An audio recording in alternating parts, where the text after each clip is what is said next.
Fans, we are back live with another edition of the Cheap Heat Productions Pro Wrestling Podcast. My name is Jack Kilby, Executive Vice President of Great North Wrestling. Morris is off tonight, but I'm very pleased to have a special guest, a man who has had a really interesting career in the professional wrestling business, from refereeing in the Tri-State Wrestling Alliance, the early ECW, a wrestling photographer of great note, a booker, many tasks within the industry. It's going to be a really good discussion I'm looking forward to. And I'm talking about the one and only Mr. Joe Zanolle. Joe, how are you tonight, sir? I'm doing good, Jack. Thanks. How about you? Not bad at all. But I wanted to start before we get into your career with a topic that everyone is talking about, and that's your thoughts on, if you've seen it. I must confess, I haven't had the time to digest all 6 hours, but the Vince McMahon documentary series on Netflix, and if you've had any personal interactions when you're doing photography or elsewise with Vince McMahon. I was wondering if you were going to ask me about that. I was thinking about it. I haven't seen anything yet. I read some things. I watched some reactions. I watched a reaction Bischoff did on his podcast, talking about it a little bit. I actually never met Vince. A lot of the shows that I photographed were TVs or WrestleManias. So obviously, they have their own department that handles the media and stuff. So I never got a chance to meet him. It's a touchy topic. I know we live in a different time and culture. I think they started filming that thing right before all the allegations came out. So I think as they were doing it, they were going one way, and then I guess it was stopped and the allegations came out. So I'm sure they're going to wrap it up, as, a lot of people are calling it a hit piece. It all depends on where you stand. There's guys there that made millions of dollars and became superstars. Rock, Stone Cold, Undertaker. Those guys aren't going to talk bad about Vince McMahon. You know what I mean? Then you had guys that were the opposite. Somebody like Ryback, who's probably just licking his chops, at this documentary. But I don't think wrestling was ever the nicest business in the world, and I think a lot of times you didn't hear about it because, like I said, we're in a different time now. There's social media, the internet, also just in general, rules and regulations on harassment and stuff like that. I mean, back in the day, it was kind of like a 24/7 never-ending frat party. And I think sometimes there's selective outrage on different issues where you might be outraged against this one person, but then another person who's done maybe not so great things, you'll run up and hug and get an autograph from. So not that those allegations, if they're true, that I condone, but I think wrestling's always, to some degree, and I understand it's getting better because, it's 2024. Things are corporate, you know what I mean? But back then it was good old boys club and, whatever, the women or girls or drugs or alcohol. But yeah, definitely you got somebody who is powerful. See, the thing is with the wrestling business, with a lot of, there's some guys that it's not their life. Like I was just watching something, Jimmy Garvin today or Ronnie Garvin. They didn't need wrestling to function. Someone like Ric Flair does. You know what I mean? So when you have the people that need wrestling to function, they're willing to look their way, not only look the other way on a lot of things, but actually take abuse and endure things just to have that chance. So I think for the non-wrestling fans, they're going to watch it, and social media, they'll see something, boom, this could be a hit on Netflix, and everybody be talking about it, and this man's biggest monster of all time, So I Yeah, think it is. maybe next to the current allegations surrounding P. Diddy, the timing of the release of this documentary is very interesting. It may just go by the wayside a lot of the more spicier content, so to speak. Yeah, it's hard to say. I'm the type of person, I never smoked, drank, did drugs, was, Mr. Goody Two Shoes. I always felt like, and I'm talking about back in the day, the 80s, early 90s, that like I really didn't fit. You know what I mean? But I was there doing what I wanted to do and doing my thing and doing what made me happy. And I'll tell you, with ECW a little bit at a certain point, it just got to be a little bit too much of a contrast. I could go there and do my thing and, be friendly and, still do my own thing, but you're still around it, you're still around it. And different people will think, well, this is okay, but this isn't, I don't know. I think the fact that the woman took money and signed an NDA. When you take money, it looks bad. You know what I mean? And I'm not a woman. I'm not, that position. So I can't say, but I think his defenders will say, hey, she took money and she didn't say anything until she stopped getting paid. So. Yeah, they absolutely have. It remains to be seen whether or not it's one of those things that hits the cycle and then it's done, but it's all over every form of social media as we speak. And it's interesting you raised that issue about ECW, because sure enough, I have that a version of that question to ask you. But before we hit that point in your career, in our pre-discussion, you mentioned that you were basically a lifelong pro wrestling fan, and I just wanted to give the fans that are watching the broadcast an idea of what you were into in terms of companies and territories growing up, and if you had any major influences in your fandom period. Well, I grew up in South Philadelphia. I grew up 8 blocks from ECW Arena. Half of South Philadelphia had cable, half didn't. I was the half that didn't. So all I had and grew up on was WWF. The other half of South Philadelphia, they had TNT and TBS.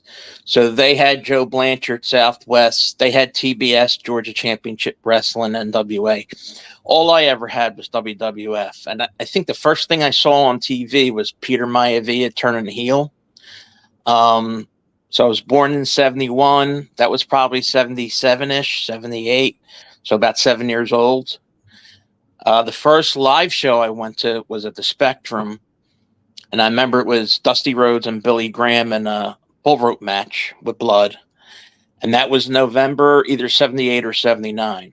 So my older brother's 4 years older. He was the wrestling fan. And I remember kind of liking it. But then I was like, I don't want to watch this. This is boring me a little bit. But he was always watching it. He was getting the After magazines. And so the After magazines was the only thing we had as a gateway to WWF. And so I read about this stuff. Probably when I was younger, I always said my favorite wrestler, my first memory, was Ivan Putski. I don't know why. Maybe it was the Polish Hammer.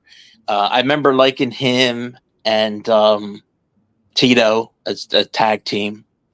And I do remember being at the Spectrum, cheering and hoping Jimmy Snuka would beat Bob Backlund. I remember him doing the Superfly splash, and it was some kind of reversal, DQ or something. But at that point, Snuka's popularity was kind of getting like the Road Warriors. It was getting hard to keep him heel, because I think his athleticism, and let's face it, nobody came off the ropes like that back then. You know what I mean? And I think he really captured the imagination of a lot of people. And I think people were getting a little tired of, the howdy doody gimmick. Yeah. Although when I look back, Bob Backlund was an unbelievable wrestler, performer, unbelievable cardio.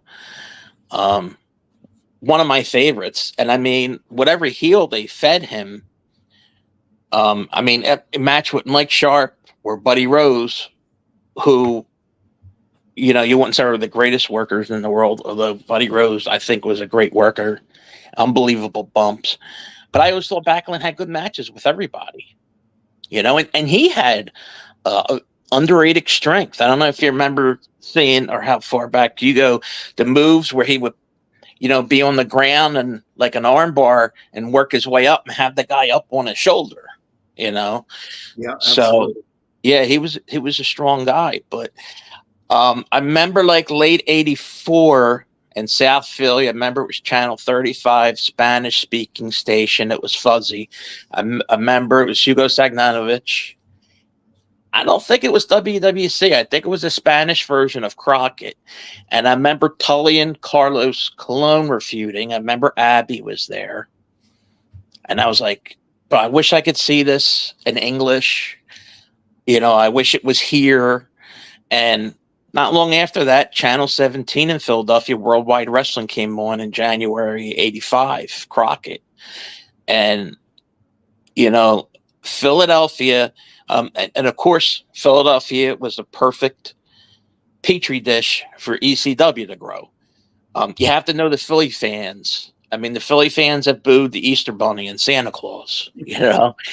South Philly is very unusual. It's always been a heel wrestling town too. The Horsemen, and I remember one pay-per-view. It was the Dynamic Dudes. Johnny and Shane Douglas against the Freebirds, and the Dudes got booed out of the building. They had a huge bed sheet made to a sign hanging from over the balcony, talking about Johnny doing something to Shane. They came out. If you remember their gimmick, they were like clean shaven, fluorescent skateboarders, and they just got booed out of the building. So when Crockett came, it's what I was looking for. And that first show on Worldwide, I remember the main event was Dusty, Ricky Steamboat, and Dickie Slater against Ron Bass, Black Bart, and Tully in a 6-man bunkhouse. I never saw a bunkhouse match, And I'd seen cage matches in blood with WWF, and they had the cowbell matches, and, Chief J had strap matches. They had lumberjack matches, but I never saw like bunkhouse or barbed wire. And you could just tell by looking at the two promotions that Crockett was presented as grittier, more realistic. Vince McMahon was becoming more of a production. Sometimes I think that's what takes away from what it is today, is that it's overproduced. You know what I mean? And I'm not even just talking about the lights and the cameras and the stuff. I just think the show itself is overproduced. But I don't know if the guys today could work like the guys could 20 years ago on the fly. So, it just might be lost art anyway, Yeah, those are excellent points, and I completely agree. Overproduced, at least in terms of WWE, where right down to the wrist lock, if they use one, that's in the pre-approved agent deal. And then you've got AEW, which is the other end of the The Spectrum. I was there in Springfield on the weekend, and that was certainly not overproduced. But yeah, I think you definitely make a good point about calling it in the ring. Yeah, like I said, I'm 53. I love the 80s and everything about the 80s, so I guess I'm going to make myself seem old.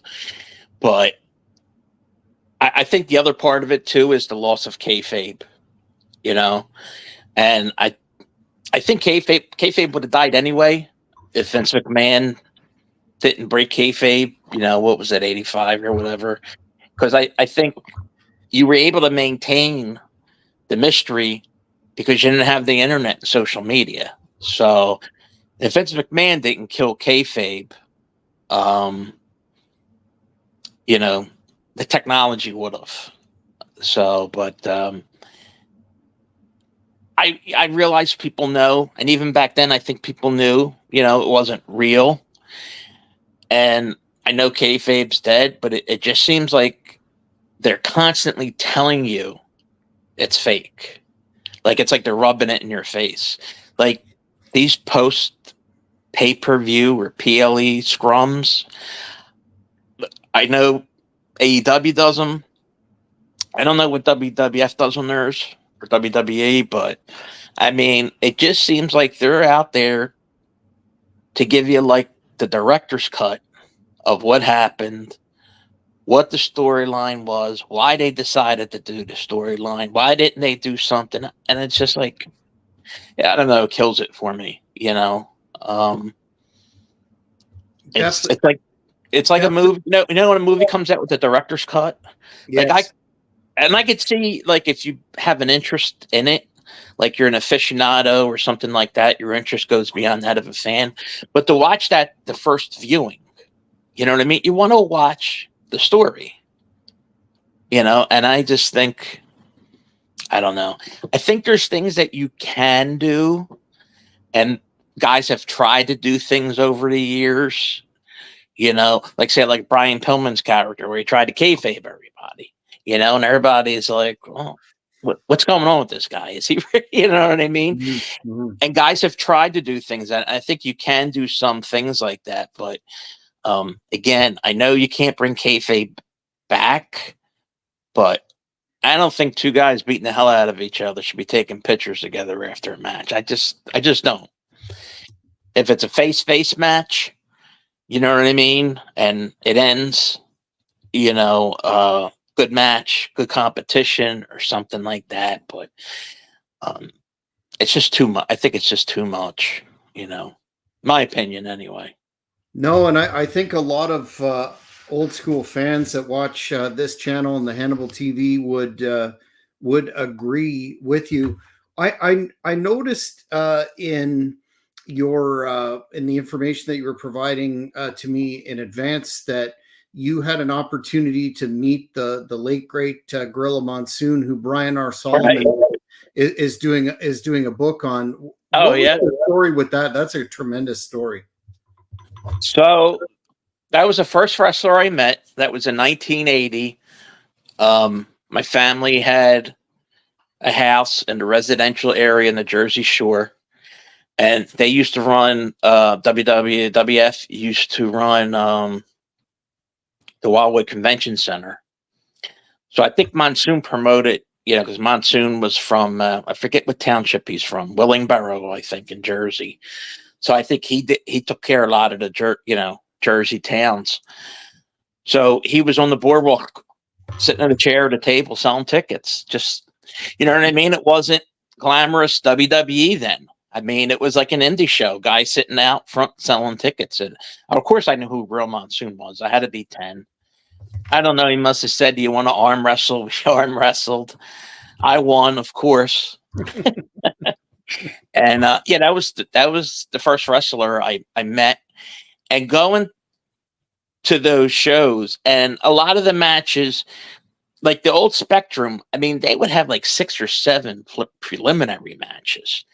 And, the Jose Estradas, the Johnny Rodses, Davey O'Hannons, and stuff like that. It's not that they were bad matches, but you were like, okay, I want to see Snuka now.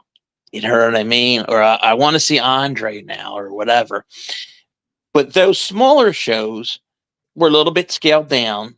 You know, you might have had one or two main event matches and then the enhancement guys. But the great thing about it was that it was like an indie show. You were closer to the action, you know, and even the tail end before Hogan came in. I know Hogan and Santana wrestled at a high school when Hogan was heel. They were still doing high schools, CYOs, Armories. yeah, a lot of that stuff until, you know, I guess Vince bought it, and you know that old saying, wanted to take it out of the smoke-filled arena, and he wanted to be more than pro wrestling, which I always hated. Hated that. I hated that sports entertainment. I don't know why. When we would run shows, I would say this is professional wrestling. You know what I mean? Um, my friend who owned it did a heel thing there as a heel owner. So somebody had to do something as a babyface to counteract stuff. So I did it. But I would call myself the matchmaker, like the old days, you know, the matchmaker. I think like in Crockett, they would call the promoter or the booker the matchmaker. So I know times change, terms change.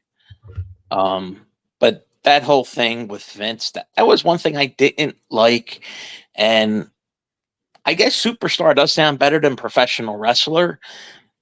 But some of the other stuff like belt, championship, I don't know. I guess I'm just old, you know. No, I think you continue to make some very valid points, and a lot of the folks that we interview note that you know it's not the same business that it was. It's more of a television product per se. But one of your first jobs that you indicated in the business was with your tenure with Pro Wrestling USA, that amalgamation promotion between Crockett and Vern. How did that come to be, and did you meet any interesting characters in that capacity? Well, yeah. I mean, I always say it was my first job. You know, I mean, me and my friend went there as fans, and Larry Sharp was helping him out. So we were there early, walking around, and he asked us if we would sell the programs. You know, he didn't pay us. He said, but you know, I'll get you guys in, meet wrestlers and stuff. So I always said that was my first job in wrestling. You know, he let us get in the ring and take a picture. And I really liked that Pro Wrestling USA. They had some great shows in the Meadowlands with Flair, Martel, Road Warriors. Road Warriors weren't there. I think they were in Japan, but the Freebirds were there. And we met Terry Gordy, Sergeant Slaughter, Rick Martel. He had the AWA World title. And that was at the Tropicana in Atlantic City, New Jersey. And I think those are still on YouTube. And a lot of local guys, I know, like Larry Winters, who I later became friends with, and went to the wrestling school that he was. He didn't train me to referee. John Finnegan trained me to referee, but Larry was training the wrestlers. But I got to be friends with Larry, and you know, he was a big part, a little bit further down of the TWA and the ECW. But Which we'll talk about next. But since you brought it up, how did you make the jump from doing that promotional work to deciding to pursue refereeing? Well, I was a photographer first. Okay. My grandfather gave me a camera, and I'm looking at Inside Wrestling, and Bill Apter has a page how to take photos of pro wrestling, you know, and he put what aperture to use, what shutter speed, what film. So I start taking pictures from the seats. I did that from like 15 to 19. And I was taking pictures of the independents in 1989. And Johnny Hotbody from TWA, he lived 2 blocks away from me. Tony Stetson lived a couple blocks away from me. And, I was friendly with them, taking pictures. And I guess I had my idea, like Cornette and Heyman, were photographers, then became managers, which I would have been an awful manager, But I can't remember if it was Hotbody or Stetson that said that Joel Goodhart had a school and he was looking for a referee. So that's when I transitioned from doing the photos. I went to the school. John Finnegan trained me. Dick Worley trained him. And John's done a lot. He's, a lot of the independents, worked with all the top names. He did WWF, like he did Bret Hart, Kurt Hennig. He did all the ECW. He did the One Night Stand. He did Rob Van Dam and Cena. So John was one of my best friends, one of the best referees. That I think one of the best referees ever, and has definitely done a lot of stuff. Just got a good mind and just knows it. You know what I mean? You can learn so much in wrestling, but some of it is that you just know it or not. Sometimes something will look like you're trying to do something and other guys are just doing it. There's just, they just have like a natural proclivity towards it. But so that's how I started refereeing. I did the photos. I worked for Wrestling's Main Event magazine for a while. I was at that time WWF banned all the photographers because they started, and including Bill after and George Napolitano, they banned everybody. And then they started their own magazine. This is when Vince was expanding. He wanted exclusivity. He wanted everything in-house. And that was kind of a shot to the photographers because before 1984, they never had a staff photographer. They would use Bill and George, and there was quite a few other guys, most of them at the Garden. And if you look at any photos on anything that they do, any video or anything, it'll say courtesy of Pro Wrestling Illustrated or courtesy of George Napolitano. So, they didn't have or own any archives, before that, as far as photographs go. It was kind of just like a sport where people came and covered it. But, so I did Wrestling's Main Event magazine. I got backstage at NWA, ringside at NWA. That was fun, but it was only a few years before I got the opportunity to train and referee. So I went with that. I did go back to photography later on too. Yeah, we'll talk about your some of the tremendous shots that you got at WrestleMania in Toronto. Yeah, specifically with Rock Hogan that I was at. But to back it up a bit, when you started for Joel Goodhart and Tri-State Wrestling Alliance, that was a revolutionary company in so many ways. Looking back on it, and with respect to your remarks earlier, being up in Canada, all I got for the longest period of time was Al Tomko's All-Star Wrestling out of BC and WWF. That was it. Later in the late 80s, Crockett became available at a horrendous hour, but we followed a lot of Tri-State Wrestling via the magazines, the After magazines and Wrestling Main Event, et cetera, et cetera.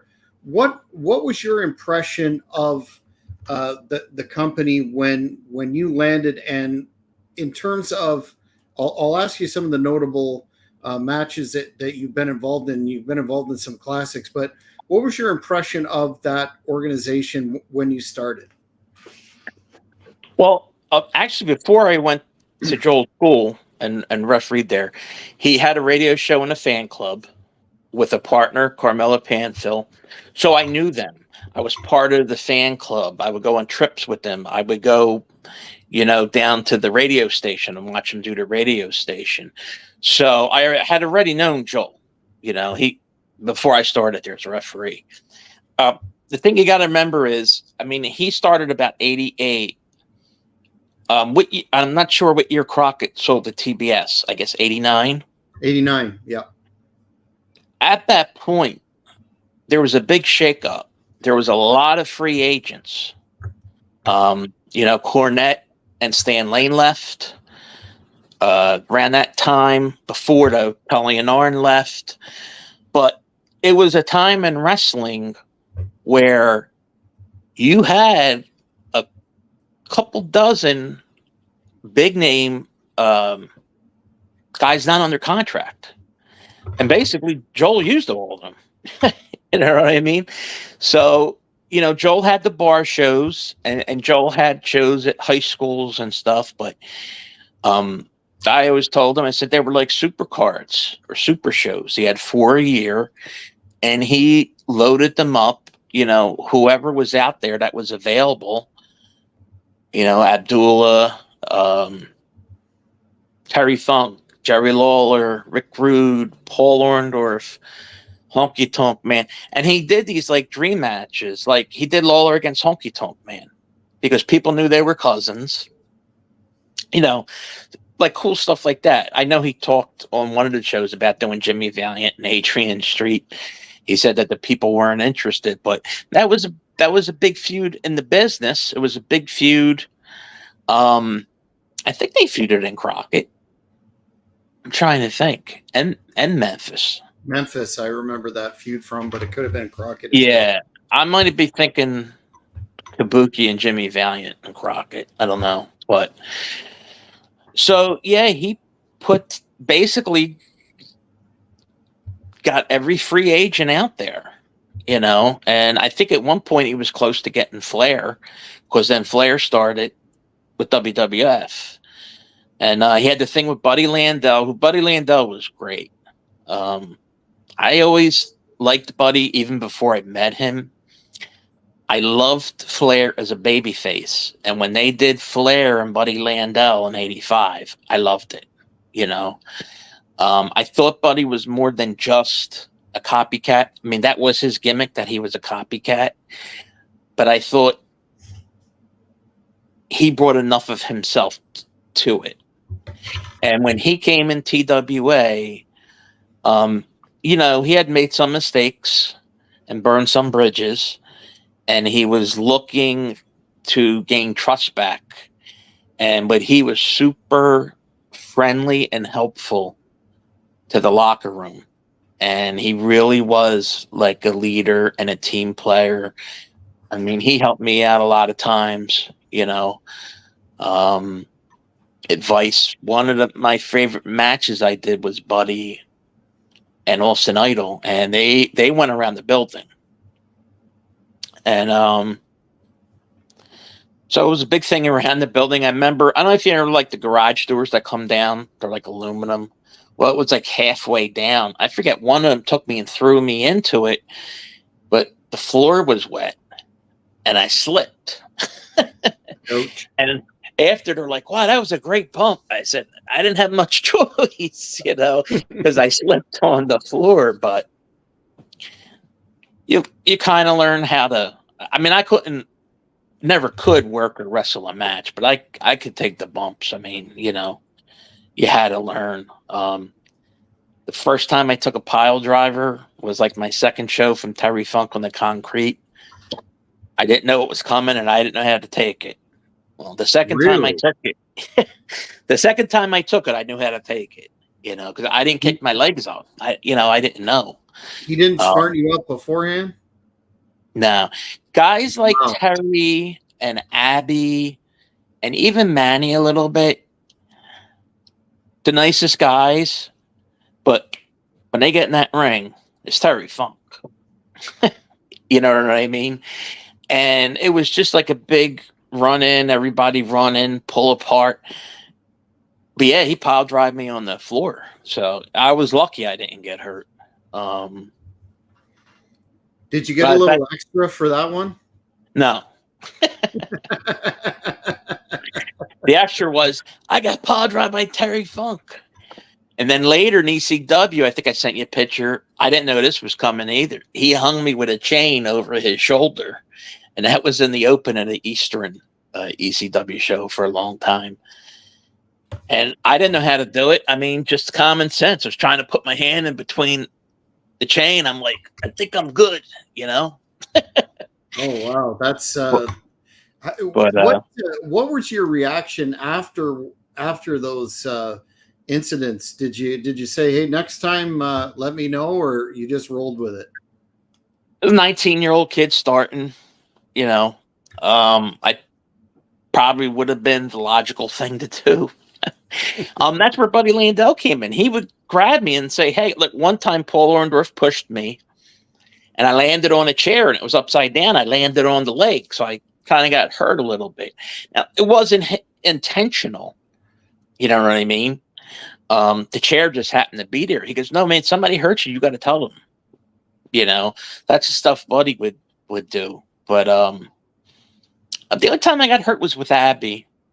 And he apologized after, but it was kind of like half-hearted. He was like, oh, it's good for the business anyway. You know, I'm like, yeah. That was his line, wasn't it? Yeah. Well, we all know how reckless he was in many areas. What did he do to you specifically? He punched me in the temple. And I don't know if it was intentional or I walked into it. Who knows? But it was in for Joel, South Philadelphia. It was Bam Bam Bigelow against Abdullah, and for some reason I couldn't find Bigelow at the show. I really would have preferred to talk to Bam Bam. You'd try to talk to both of them, you know what I mean? But everybody's spread out, so I got Abby, and I just said, you know, I can't find Bam Bam, and I'm doing the match, and you know, what do you need or finish whatever, and he says, you know, he's like hemming and hawing. I mean, all of those guys' matches ended in DQs. You know, nobody got pinned. Yeah. So, and you know, when you're in there with Abby, you know, the finish is mayhem, you know, right? So it'll probably just be like double DQ, no contest. He said, but when the time's right, you'll know. I was like, oh, great. So Bam Bam has him in a sleeper hold. And, you know, when you're in a sleeper hold, you're flailing your arms. So when he flailed his arm, he clipped me right here. And I felt frozen. And like, I felt like a tree falling, you know, like timber. And I'm laying down there and I wasn't knocked out, but just really like dazed.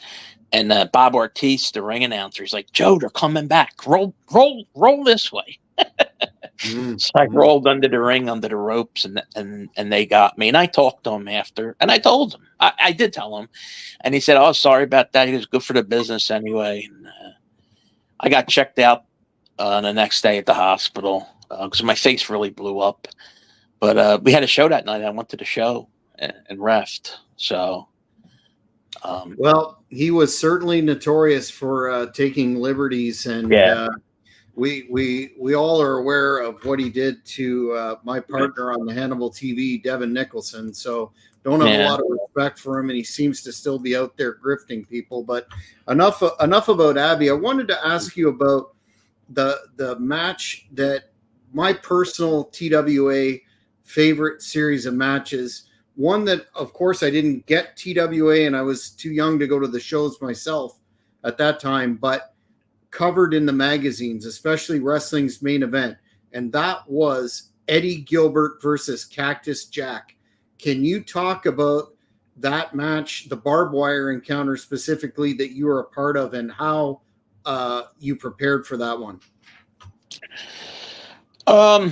I mean, I didn't prepare in any special way. You know, I would go to school 3 nights a week and just do matches all night, and it was hot in there, and it was good for me. I had lost a lot of weight at that point, and, you know, got my endurance up. I'm trying to figure out when I found out I was doing it. I was kind of leery of the barbed wire, I'll be honest with you. I carried it to the ring, cut my hand on it, and I'm just trying to figure in my head, not only to not get in the way, but not back myself into a position where I'm stuck in this barbed wire. So, it's like another element. Nowadays, guys will use the gloves and the sleeves and stuff. But I didn't have that, Those two guys had a lot of chemistry together. They were one of the bigger feuds. I mean, we had two big local feuds: DC Drake and Larry Winters, and Tony Stetson, Johnny Hotbody. And then I guess out of the names that Joel brought in, the biggest feud. Well, he did do Abby and Sheik, but Cactus and Eddie Gilbert, I'd say out of the names that he brought in, that was like the biggest feud. And they just had a lot of chemistry together. Cactus was still early in his career, willing to do things that no one else would do. And, Eddie was great in the ring and had a good mind. It was a wild match. And so they told me Cactus, they went over to finish.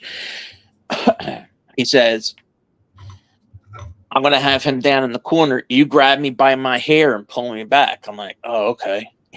You know what I mean? Still like less than a year. And then he says, then I'm going to bump you. And when I turn around, Eddie's going to throw the fire. And that's what I knew. You know what I mean? So obviously he's throwing fire. That's a DQ. I'm sure a lot of it was like, called in the ring and stuff like that. So when Cactus bumped me, when you get bumped, like kind of like a push down, I wouldn't sell that as, hey, that killed me. I'm not a wrestler. I'm a referee, but I'm not like 10 years old, so I would sell a little bit, not being knocked out or not. So I had to get back up again, and so he's on top of Cactus. And, it's kind of confusing because ECW and stuff like this changed rules. Like, well, there's really not supposed to be any rules in barbed wire. You know what I mean? Like, to me, logically, I wouldn't be pulling him off because it's anything goes. But, it's wrestling. You have to figure out something, to get to A to B. But, so yeah, at that point, Cactus was down because he had the fireball. So now I'm trying to get Eddie off him, and Eddie swings around and hits me with his cowboy boot. So for that, I bumped, and then he started putting boots to me, and then he pile drived me, and bad video of it on YouTube. But you see all the fans jump up when I got pile drive cheering, and that goes into a whole other story because the medics got me. They thought I was hurt. John Finnegan's walking me back. I kept falling. I mean, I was selling. I was tired. People there kept saying to me, "Are you sure you're not hurt?" Like they thought maybe I was hurt, and I was saying, "No, I'm okay." So next thing I know, the medic's putting smelling salts under my nose. I'm like, "Yo!"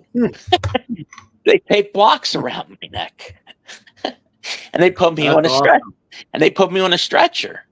So I grabbed Finnegan. I said, "Can you tell them not to inject me when I need because it's loud." So I'm like, as soon as we go through John did tell them, as soon as we get through the doors, I'm ready to get up. And the medic's like, "Are you right now?" Like, it was all fake, whatever. And before I could say anything, Gilbert cut him off. And Gilbert was doing an interview. And I'm still on the gurney. Gilbert's back here, so I can't see him. So I don't know if they're doing film, audio. I didn't know what they were doing. So he said, of course he's not right. Next time he gets in my way, I'm going to do it to him again and this and that. So I kept my mouth shut. 19 years old. I'm new. I don't know whether to say nothing or not, And so, yeah, I'm walking around the dressing room with this neck brace. And, so that's a story. I wound up going to the emergency room. I recall commission again, thinking I was hurt and saying, no, I'm all right. And I think they didn't want that liability, That's awesome. That's protecting the business to That's the greatest extent. Ibzan wants to know what Todd Gordon was like, and that seems to be a good segue into how you became involved in the forerunner of Extreme Championship Wrestling. Of course, we've interviewed so many stars from Eastern Championship Wrestling. Wanted to know how you got involved with that company after Joel closed down. Todd was at the Civic Center shows. And I know you interviewed some guys. He was with the Variety Club. And I guess find out later he was putting some money into it. And just, hi, how you doing back then? So when they started ECW, it was the Artistes, Bob and Lex Artiste, Todd, Steve Truitt, and Larry Winters. I was pretty good friends with Larry Winters. I would do passed away, fortunately. I want to say a few years ago. It was probably 5 or 6, but used to stay at his house. Huh? What a talent. Yeah. And I had a good time with Larry, and we used to laugh a lot. I used to make him laugh a lot. So yeah, I was still like in the loop, not through Todd because I really didn't know Todd. So I started working there. I was never friends with Todd or close with Todd. I mean, he was always a nice guy. I think he was like a lot of us. I think he was a fan. I think he got close and got the taste of something. And, he wanted to continue it. So, I was happy to do that to a certain point. I did Eastern. I did the first show at the arena. And then I kind of bowed out. I think Eddie Gilbert was the biggest fan of mine. And I tell people this, they don't understand when somebody buys a company or a new boss comes in, they want to use their friends. You know what I mean? And I think a lot of the guys from TWA will tell you that they got phased out and eventually replaced.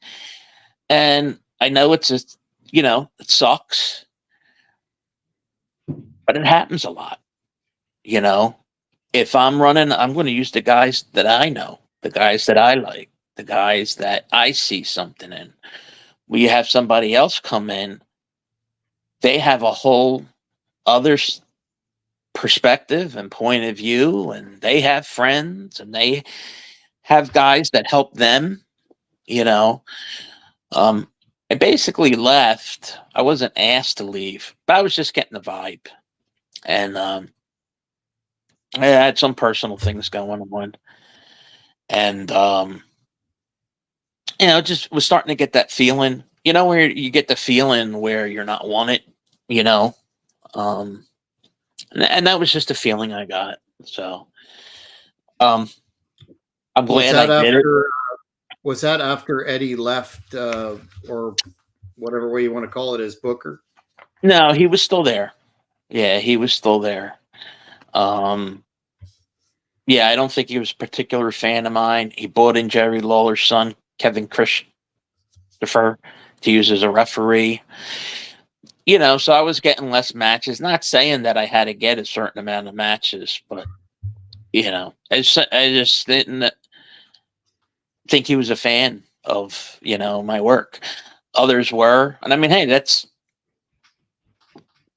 life. You know what I mean? Everybody's got their own opinion and stuff. So, but I don't regret doing it. I did do some indie shows after that for a little bit, and then I guess about 1995, I really stopped watching wrestling and started again in '99, and that's when I went back to the photography. But yeah, that first show at the ECW arena wasn't out of hand. But you could kind of see like things were going to start. The thing that always concerned me was like the flying chairs. You know what I mean? Like, I would never want to have been stuck in there. I think that's happened a few times. And I think even they admit it, like, hey, that's a little too much, And having helped run shows myself, that's a liability. That's taking a big chance, Oh, I hear you. Absolutely. Insurance issues are very, very much a concern for any promoter. And that's definitely what I say to my folks on Great North Wrestling shows is none of this stuff with the crowd and those sort of liability issues. But for those who weren't able to see an original Eastern or ECW show in the arena on the corner of Swanson and Rittner, I fortunately was able to go down a number of times. Can you talk about the atmosphere that we hear about, both with those rabid, insane fans, of which I was one, and the backstage environment? Like I said, I only did the first show at the arena. I did visit one time, and it because I worked right there. There was a hardware store like a block away from there, and I got done working, and I said, I'm just going to go see John and Finnegan and some people, and it just happened to be the night that Shane won the belt and threw the belt down. So it was a crazy night, and Dennis Carluzzo was there, who I was also friends with. He helped me a lot. I love Dennis. Yeah, it's just, you take what the Philly fan is, where they're loud, they're rambunctious, most of them inebriated. And then you take this extreme violent wrestling, and it's like a recipe for craziness, wasn't like that the first show, although it was getting like that. Like I said, the furniture was being thrown. Like I said, on that end of that show, I got hung by the chain. But yeah, the Philly fan is just that Philly's different. It's kind of hard to describe. I grew up there. I lived there for 28 years in South Philly. It's just like an attitude. Yeah, that was the perfect place, though, really, to do it. Because if you did it somewhere else, and I'm sure there's other people out there living in different parts of the country and different territories. Memphis had crazy stuff, right? But I mean, for the Philly fans, I almost felt like this is what it's really like down here, in the streets and stuff. Mm-hmm. So yeah, it's definitely different. You weren't going to BS Philly fans. You weren't going to, I think I heard Todd talk about that before, that like, you weren't going to promise something and not do it, because they're like diehard hardcore fans. They're going to call you out on it. If you have an hour draw, it better be an hour, because somebody in the crowd's time in it. You know what I mean? I mean, that type of stuff. And, it could be hard to please that type of fan. But those are the type of fans, really, that are like the backbone of the business, because they're probably still some of the people today that are still watching WWE, even though it's changed, So while, they were demanding and hard to please, they were loyal, and I think you saw that with ECW. Well, that's why there's been how many reboots, how many tribute shows, and people are still talking about it despite McMahon's best efforts to kill the love of ECW that the original fans have. You mentioned though that you were friendly with Dennis Carluso, and I have to ask you this question, given the fact that he was double crossed and it didn't go the way that he was led to believe that it was going to go, and then to add insult to injury, he was asked to cut a promo after the event. What was that like to be there to experience that? Was there any sort of an appreciation at the time of what a historic night that was? And do you remember any comments from Mr. Carluso? Actually, your audio went out there. Can you hear me? Yes, sir. You can? Can you hear me now? Okay. Because I didn't want to cut you off, but I really lost you on the audio there. Can you hear me now? I mean, very faintly. Okay, let me see here. That's interesting. How about now? About the same. Let me speak very loudly.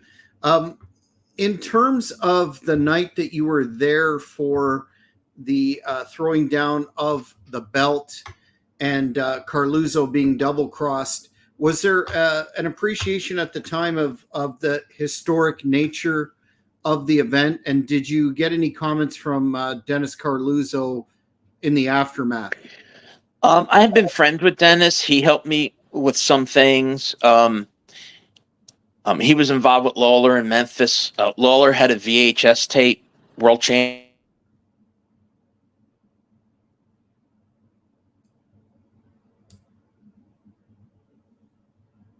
Oh, we seem to have lost Joel. That is unfortunate because I feel like we're just getting to a lot of interesting content here. Fans, we'll have to pick this up again in a part 2 format. Unfortunately, this is live. These sort of things happen. I'm guessing that Joe probably lost his phone, but stay tuned to the channel. Make sure you like and subscribe to the channel, and you'll stay up to date with the content that we have forthcoming, including a part 2 with Joe, because there's a lot more to cover still, and I'm really interested in his response to that question about the night the NWA title was thrown down and it became Extreme Championship Wrestling. But until then, I'm Jack Kilby for Morris Shortall. Take care, everybody. Thank you very much for watching this video. Please subscribe to the channel if at all possible. It would really help me out. And don't forget, you can check out my back catalogue of videos recording podcast interviews with famous wrestlers, musicians, TV personalities, and everybody